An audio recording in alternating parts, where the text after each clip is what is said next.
السلام عليكم ورحمة الله تعالى وبركاته. كما راكم تشوفوا معايا الأحباب، جيت ليكم وما جيتش بيديا فارغين.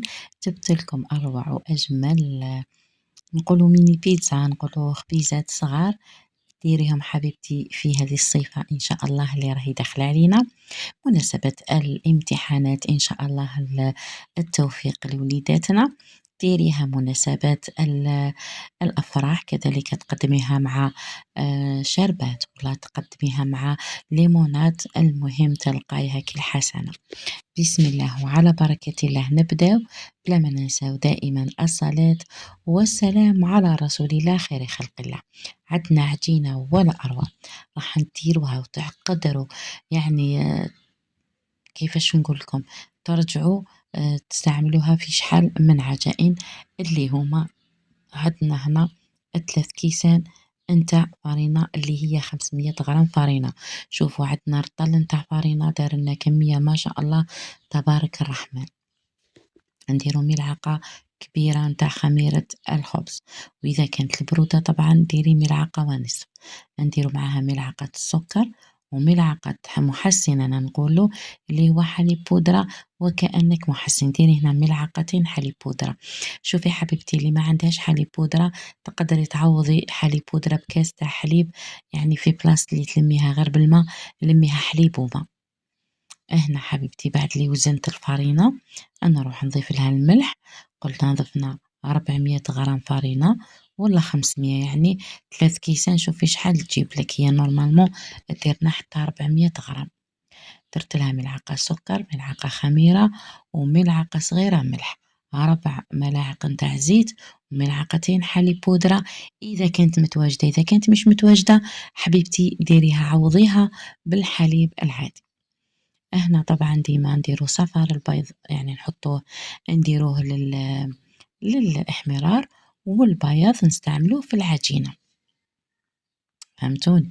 يعني الصفار ديريه من الفوق، يعني ديري به لا دوغيغ، والبياض ديريه في داخل العجينة.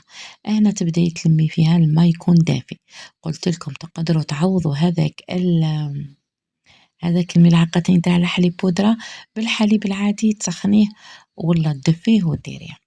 هنا حبيبتي كيما راكي تشاهدي تلميها حتى تتحصلي على عجينة يعني تلصق شوية في اليد. درك تشوفي معايا كيفاش دايرة. يعني شوفوا هذا الكاس الثاني واش راني راح ندي منه، يعني درت الكاس الاول وهذا الكاس الثاني. انا حاولي تسلكي يدك باش تعرفي القوام تاع العجينة. انا هنا شوية تعبانة رحت مباشرة درتها في البيترا، يعني هديتها وجبتها 5 دقائق فقط، يعني ما طولتش في العجين تاعها، غير باش يعني ترجع لنا السطح أملس. تقدري انتي ديريها فوق البلون دو طرافاي تديها وتجيبيها فقط، يعني مش ملزوم عليك انك ديريها في البيترا. من بعد حبيبتي بعد اللي ديريها تخمر، يعني تغطيها، ديري لها قليل من الزيت، تغطيها وتخليها يتضاعف الحجم نتاعها. بعد اللي يتضاعف الحجم نتاعها تروحي مباشرة تنزليها. شوفي هنا حبيبتي إذا كان عندك الوقت يعني وعندك الوقت زيادة، روحي مباشرة يعني زيدي خليها نزليها وزيدي عاودي خليها تطلع. واذا ما كانش عندك الوقت كيما بحالتي مباشرة روحي قرصيها هكا خبيزات صغار، ديريها في صينية وتكوني محضرة لاصوص طوماط. لاصوص طوماط إن شاء الله يعني راني درتها معاكم في نورمالمون في البيتزا كاري. شوفيها حبيبتي هذيك هي نفس العجينة، نفس عفوا الصلصة تاع الطماطم اللي درتها في البيتزا كاري، يعني درتها لكم في هذه الصلصة اللي هي صلصة الطماطم المعروفة. أنا بعد اللي نقرصهم كامل نحطهم في صينية فيها بابي كويسون، طبعا صينية اللي تدخل الفرن، بواسطة هذا الكاس تكوني نبقتيه ولا حطيتيه في الفرينة، وديري هذه الحفرة في الوسط. شوفوا والله يعني هذو الخبيزات روعة، يعني قلت لكم تاكلوا بهم شريبة، تاكلوا بهم عدس لوبيا، في الصيف تاكلوا بهم غير بالجازوز، يعني ديروهم كقوتي هكا صباح، مانيش عارفة، يعني ديروا بها كل شيء مع لا سوب. واللهر يعني تاكلوها هكا وحدها تاكلوها وتجي روعة. أنا كيما شفتوا معايا كنت فتحت كامل هذيك يعني ديك الفتحة درتها بالكاس، من بعد وسعتها بيدي، من بعد درتها بالصفار البيض اللي كنا خليناه، ندهنوا كامل الحبات هذوك من الفوق يعني بصفار البيض، من بعد نديروا لهم شوية جلجلان ولا سانوج ولا كغان دو شيا اللي هما بذور الشيا. يعني هنايا هي ليكم لاصوص كيفاش جات حميمرة الله. هنا ندير ومن بعد نتفكر بلي ما درتش السانوج وحبرشات لكن والجلجلان من بعد دوكا نديرو.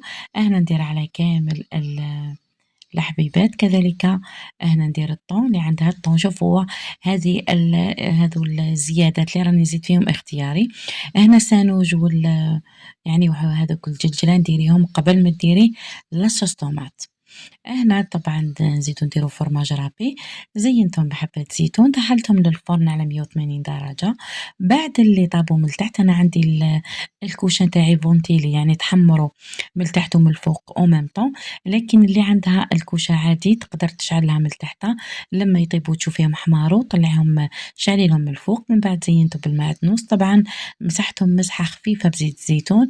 شوفوا يعني الطراوة جاو روعة.